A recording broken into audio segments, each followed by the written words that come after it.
और आइए पहली खबर की ओर आपको लिए चलते हैं। अमेरिका के राष्ट्रपति डोनाल्ड ट्रंप ने एक तरफ इजराइल और ईरान के बीच युद्ध विराम की घोषणा की तो दूसरी तरफ ईरान पर अमेरिकी हमलों का बदला भी ईरान ने अमेरिका से ले लिया।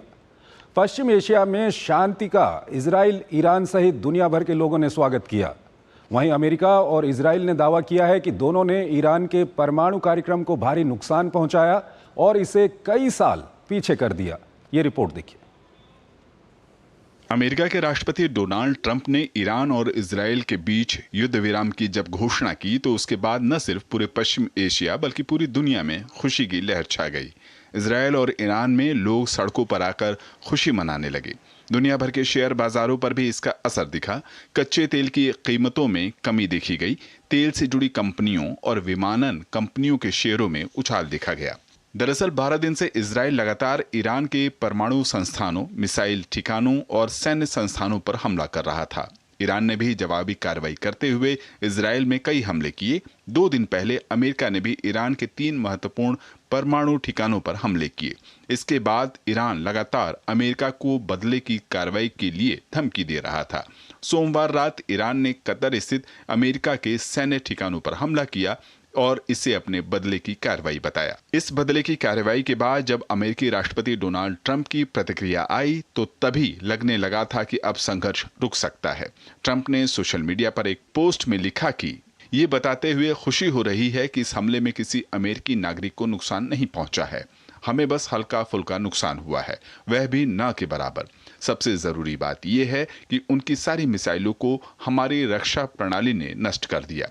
उम्मीद करते हैं कि आगे कोई नफरत वाली हरकत नहीं की जाएगी। मैं ईरान को धन्यवाद देना चाहता हूं कि हमले से पहले इसके बारे में पहले ही सूचना दे दी गई थी। इसकी वजह से कोई जान का नुकसान नहीं हुआ और ना ही कोई घायल। ईरान अब शांति की ओर बढ़ेगा। मैं इजराइल से भी यही उम्मीद करता हूं ताकि उस क्षेत्र में शांति कायम हो। मंगलवार सवेरे फिर ट्रंप ने सोशल मीडिया के जरिए जानकारी दी कि इजराइल और ईरान सीज फायर के लिए तैयार हो गए हैं। माना जा रहा है कि अमेरिका ने पहले इजराइल को युद्ध विराम के लिए मनाया, फिर कतर को ये जानकारी दी और कतर से ईरान को मनाने के लिए कहा। इससे अमेरिका को सफलता मिली। इसके बाद इजराइल और ईरान ने भी युद्ध विराम की पुष्टि कर दी। शुरुआत में कुछ युद्ध विराम उल्लंघन की खबरें आईं और दोनों ओर से उत्तेजना भरे बयान भी आए, लेकिन अंत में इलाके में युद्ध विराम का असर दिखने लगा। कुल मिलाकर पश्चिम एशिया में शांति की किरण दिखाई देने लगी है।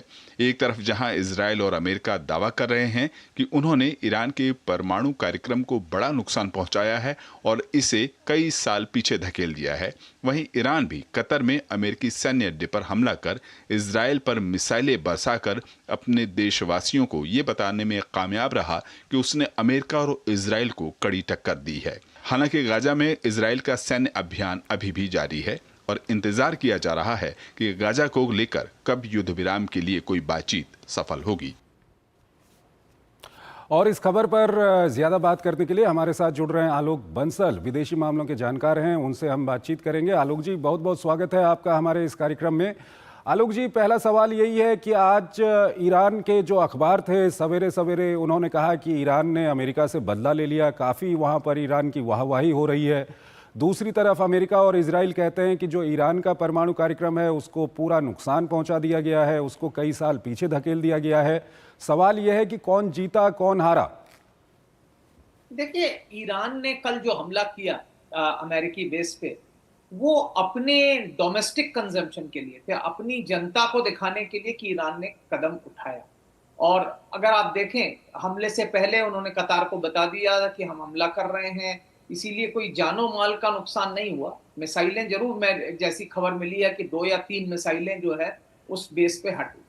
तो अपने डोमेस्टिक जो अपनी जनता है, अपने नागरिकों को दिखाने में ईरान ये सफल हुआ कि भाई हाँ, हम अमेरिका से हारे नहीं, हमने अमेरिका ने जो हमला किया उसका बदला लिया। उन्होंने हम पे 6 हमले किए थे, हमने उसके खिलाफ 6 हमने मिसाइलें उनके खिलाफ दागी हैं, जो उन्होंने कहा।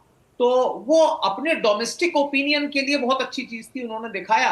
और मैंने तभी ये फोरकास्ट किया था कि अगर अब इसके बाद अमेरिका कुछ नहीं करता तो युद्ध विराम की संभावना है, और वही हुआ कि ईरान अपने नागरिकों को शांत करने में सफल हुआ। और ईरान को यह पता था कि इस युद्ध का चलना उसके लिए काफी नुकसानदायक हो सकता है, और उसके मद्देनजर हमने देखा कि जब अमेरिका ने बोला कि युद्ध विराम करो, तो उन्होंने कहा कि अगर इजराइल की तरफ से हमला नहीं होगा तो हम नहीं करेंगे।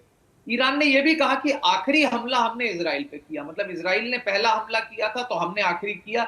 ये भी जो है घरेलू नागरिकों के लिए था कि हाँ, हमने अंत किया, उन्होंने शुरुआत की थी, हमने अंत किया।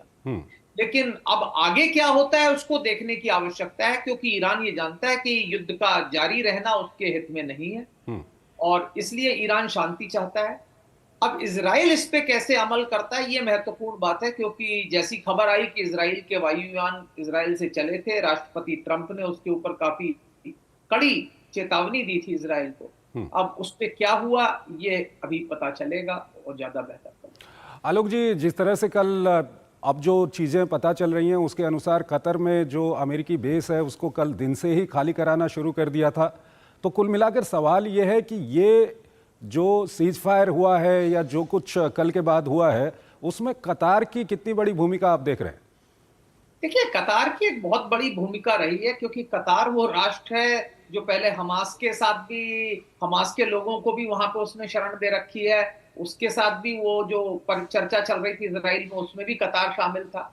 और कतार में इस क्षेत्र में अमेरिका का करीब करीब सबसे बड़ा बेस भी है। और जब इस बेस पर हमला हुआ उससे पहले ईरान ने दावा किया कि उन्होंने कतार को बता दिया, और ये काफी संभव है क्योंकि हमले से काफी पहले कतार की जो एयर स्पेस थी वो बंद कर दी गई थी। कतार एयरलाइंस ने अपनी फ्लाइट्स वगैरह सब कैंसिल कर दी गई थी, एयर स्पेस बंद कर दी गई थी। तो ये दर्शाता है कि ये बताया गया और ये हमला हुआ। इससे कुछ हद तक जैसे आप नूरा कुश्ती कहते हैं उस तरीके का एक वातावरण था कि हाँ, उनको दिखाना था कि हमने भी हमला किया और तो उसके लिए भी व्यवस्था की गई। और ये अंतरराष्ट्रीय शांति और क्षेत्रीय शांति के लिए एक बहुत महत्वपूर्ण कदम था, जिससे कि किसी भी देश को ये नहीं लगे कि वो झुक गया और उसके साथ शांति भी स्थापित हो।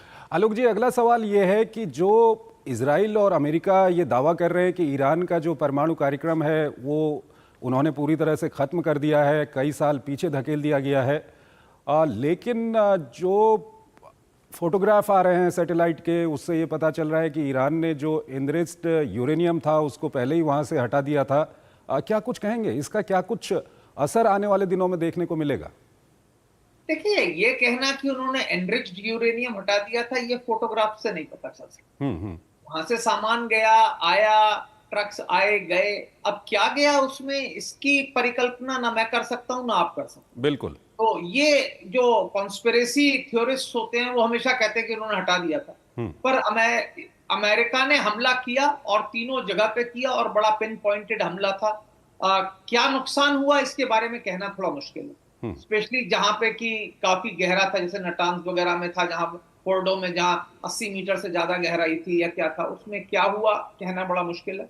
लेकिन ऐसी हर एक कोई ये जानता है कि इतना बड़ा बम जो दुनिया का सबसे बड़ा कन्वेंशनल बॉम्ब है, अगर वो वहां पे गिरा होगा तो अवश्य ही त्राही मची होगी। और इसमें कोई शक की बात नहीं है कि ईरान का परमाणु जो कार्यक्रम है वो काफी पीछे चला गया। अब कितना पीछे गया होगा ये कहना बड़ा मुश्किल है, कितने सेंट्रीफ्यूज नष्ट हुए, कितनी उनकी एनरिचमेंट फैसिलिटीज नष्ट हुई, क्योंकि जो अन्य जो उनके साथ संयंत्र थे उनमें से काफी ध्वस्त हो गए। इजराइल का वहां के अंदर काफी घुसपैठ है ईरान के अंदर, तो अगर इजराइल कहता है कि हमने खत्म कर दिया तो वो काफी हद तक सच होगा, अगर वो प्रोपेगेंडा नहीं कर रहे अपने डोमेस्टिक ओपिनियन के लिए और सच बोल रहे हैं, क्योंकि इजराइल को ये जानकारी मिल जाएगी कि क्या वाकई में उनका परमाणु जो कार्यक्रम है वो खत्म हुआ या नहीं हुआ। क्योंकि जिस तरीके से हमले हुए आपने देखा कि इजराइल के नेतृत्व को, सैन्य नेतृत्व को, परमाणु वैज्ञानिकों को जिस तरीके से चुन चुन कर खत्म किया गया, वो दर्शाता है बड़ी साफ तौर से कि इजरायली जो खुफिया एजेंसियां हैं उन्होंने ईरान के अंदर काफी गहरी घुसपैठ बना रखी। आलोक जी, जिस तरह से बातचीत चल रही थी न्यूक्लियर प्रोग्राम को लेकर के, अमेरिका और ईरान के बीच में बातचीत चल रही थी ओमान की मध्यस्थता में, पहला सवाल तो यह है कि क्या आगे भी अब कोई बातचीत की ज़रूरत है या आगे कोई बातचीत होगी? ये एक महत्वपूर्ण सवाल है, क्या कुछ कहेंगे आप? क्योंकि देखिए, महत्वपूर्ण बात यह है कि अब जो सैंक्शंस हैं ईरान पे वो कब हटाता है, वो महत्वपूर्ण बात है। और सैंक्शन से पहले मुझे लगता है कुछ बातचीत होगी, कुछ बातों पे, कुछ मुद्दों पर एक सहमति बननी आवश्यकता है कि क्या आगे ईरान एनरिचमेंट करेगा, और अगर करेगा तो किस हद तक करेगा, और क्या उसके संयंत्र आईएईए सुपरविजन के अंदर होंगे। क्योंकि अभी जैसे ही बातचीत होगी उसके बाद आईएईए का दौरा होना चाहिए, और जो ईरान चाहेगा कि उस पर जो प्रतिबंध लगे हैं वो हट जाए, सैंक्शंस हट जाएं, क्योंकि उसके बाद ईरान जो है आर्थिक रूप से प्रगति करने के में सक्षम होगा। और देखते हैं आगे क्या होता है, क्योंकि आने वाले कुछ दिन अभी कभी महत्वपूर्ण होंगे, क्योंकि खबरें ऐसी भी आई हैं, ईरान और इजराइल दोनों ने ये दावा किया है कि सीज फायर के बाद भी दोनों के ऊपर हमले हुए हैं। अब कौन सच बोल रहा है कौन झूठ, इसका पता तो थोड़े समय बाद चलेगा, और इसीलिए ये देखना होगा कि ये सीज फायर कितनी स्थायी है, गाजा को दिन लेकर तक। के गाजा को लेकर के भी कोई बातचीत हो सकती है क्या आने वाले दिनों में? देखिए, हो तो सकती है, हालांकि मुझे इजराइल का रवैया इस वक्त ऐसा नहीं लगता कि वो गाजा पर बातचीत करने में इच्छुक है। विशेषकर मुझे लगता है कि प्रधानमंत्री नेतन्याहू की ये कोशिश है कि जो युद्ध है ये चलता रहे, कुछ ना कुछ युद्ध चलता रहे, क्योंकि वो कुछ हद तक उनकी गद्दी को भी सुरक्षित रखता है। ठीक है, आलोक जी आप हमारे साथ बने रहिए। एक और महत्वपूर्ण खबर है, उस पर अभी हम आपसे बातचीत